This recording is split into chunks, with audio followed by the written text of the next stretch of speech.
ഇന്നൊന്ന് കറങ്ങാന്ന് വിചാരിച്ചു. ഇന്ന് നമ്മൾ മാത്രമല്ല, കൂടെ എൻ്റെ വാപ്പച്ചിയുടെ വാപ്പായും ഉണ്ട് കേട്ടോ. എൻ്റെ വാപ്പായ ഉണ്ടത്. അങ്ങനെ വാപ്പ ഇതുവരെ മെട്രോ കണ്ടിട്ടില്ല, ലുലു കണ്ടിട്ടില്ല എന്നൊക്കെ പറഞ്ഞു. അപ്പോൾ എന്തായാലും മെട്രോയിൽ കയറ്റി ലുലു ഒന്ന് കാണിച്ചു കൊടുത്തേക്കാന്ന് വിചാരിച്ച് ഞങ്ങൾ ഒരു ദിവസം അവിടെ പോയപ്പോൾ വിളിച്ചുകൊണ്ട് വന്നാണ് കാണുന്നത്. അങ്ങനെ ഞങ്ങൾ വാപ്പ എസ്കലേറ്ററിലൊക്കെ പുഷ്പം പോലെ കയറിയിട്ടാ. അതൊക്കെ വാപ്പക്ക് ഒരു പ്രാവശ്യം കാണിച്ചു കൊടുത്താൽ വാപ്പ അതൊക്കെ പഠിച്ചോളും. അങ്ങനെ വാപ്പാനെ കൂട്ടി മെട്രോ ഒക്കെ കാണിച്ചു കൊടുത്ത് ഞങ്ങൾ നേരെ ലുലുവിലെത്തിയിട്ടാ. ലുലുവിലെത്തിക്കഴിഞ്ഞതാ പിള്ളേരൊക്കെ വാപ്പയുടെ കൈ വിട്ട് ഓടാ. വാപ്പ പിടിച്ച് നിർത്താൻ നോക്കുന്നുണ്ട്, പക്ഷെ പറ്റുള്ള കേട്ടാ.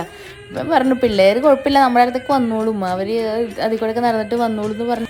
വാപ്പാക്ക് പേടിയുണ്ട്, പിള്ളേർ കൈ വിട്ടെങ്ങാനും പോയാൽ പിന്നെ കിട്ടുമോ അതാണ് ഇതാണെന്നൊക്കെ ചോദിച്ചു. എത്ര ആൾക്കാരാ പിള്ളേരെ കിട്ടില്ല എന്നൊക്കെ പറഞ്ഞു. വാപ്പ പിള്ളേരുടെ പുറകെ ഓടണേ. ഞാൻ പറഞ്ഞു അത് കുഴപ്പമില്ല, അത് പിള്ളേർ നമ്മുടെ കൺമുന്നിൽ നിന്നും പോകില്ല എന്നൊക്കെ പറഞ്ഞു. നേരെ ഹൈപ്പർ മാർക്കറ്റിലേക്ക് കൊണ്ടുവരണ്ട, ഇവിടുന്ന് എന്തെങ്കിലും ഫുഡ് വാങ്ങിച്ചിട്ട് മുകളിൽ പോയിരുന്ന് കഴിക്കാന്നുള്ളതാണ് പ്ലാൻ. നമ്മൾ ഉച്ചയോടുകൂടി ഇവിടെ എത്തിയായിരുന്നു. അങ്ങനെ ഫുഡൊക്കെ വാങ്ങിക്കുമ്പോൾ എന്തൊക്കെ തരം സാധനങ്ങളാണ് ഇതൊക്കെ, എല്ലാവരും വാങ്ങിച്ചുകൊണ്ട് പോവുമോ വേസ്റ്റ് ആവുമോ എന്നൊക്കെയുള്ള ആദ്യം ആയിരുന്നിട്ടോ വാപ്പാക്ക്. നല്ല രസമായിരുന്നു വാപ്പയുടെ സംശയങ്ങളും ഇതൊക്കെ കാണാം. അതിൻ്റെ ഇടയ്ക്ക് ആരൊക്കെ വീഡിയോ കോൾ വഴി കാണിച്ചു കൊടുക്കണ്ടിട്ടോ ഞാൻ ലുലുവിൽ വന്ന് മെട്രോയിലാണ് വന്നതെന്നൊക്കെ പറഞ്ഞിട്ട്. അതൊക്കെ കണ്ടുകൊണ്ടിരിക്കാൻ നല്ല രസമുണ്ടായിരുന്നു. അപ്പം ഞാൻ വാപ്പ അറിയാതെ വാപ്പാട് വീഡിയോ എടുത്താണ്ടത്. അങ്ങനെ ഞങ്ങൾ ഫുഡ് വാങ്ങിച്ച് നേരെ മുകളിൽ പോയിരുന്ന് ഫുഡ് കഴിക്കാനുള്ള പരിപാടിയിലാണ് കേട്ടോ. ഫുഡ് കഴിച്ച് കുറച്ച് നേരം കുട്ടികളെ ഫണ്ടൂറയിലും കയറ്റിയിട്ട് പോകാമെന്ന് വിചാരിച്ചാണ് ഇരിക്കണം. അപ്പോൾ വാപ്പാക്ക് ആവശ്യമുള്ള കുറച്ച് സാധനങ്ങൾ, വാപ്പ ഇതൊന്നും കഴിക്കില്ല. അപ്പോൾ ഞാൻ ടേസ്റ്റ് ചെയ്യുന്നു പറഞ്ഞ് 3-4 സാധനങ്ങൾ വാങ്ങിച്ചു കൊടുത്താണ് കേട്ടോ. വാപ്പ പക്ഷെ അതൊന്നും അങ്ങനെ കഴിക്കണ ആളല്ല കേട്ടോ. വാപ്പാക്ക് അങ്ങനത്തെ ഒരു ഫുഡുകളോട് താല്പര്യമില്ല.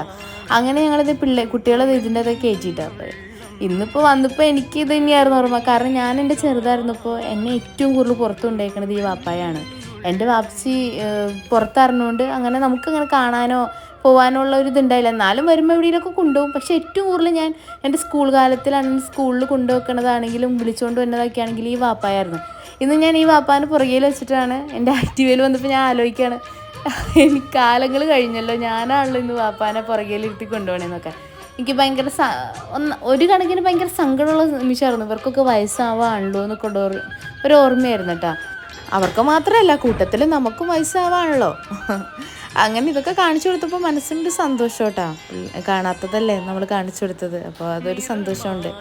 അങ്ങനെ ഇതൊക്കെ വാങ്ങിച്ച് ലുലുന്ന് ഇറങ്ങാനുണ്ട്. നമ്മൾ വീട്ടിലേക്ക് കുറച്ച് ഫുഡ് ഐറ്റംസ് വാങ്ങിച്ചിട്ടുണ്ടായിരുന്നു.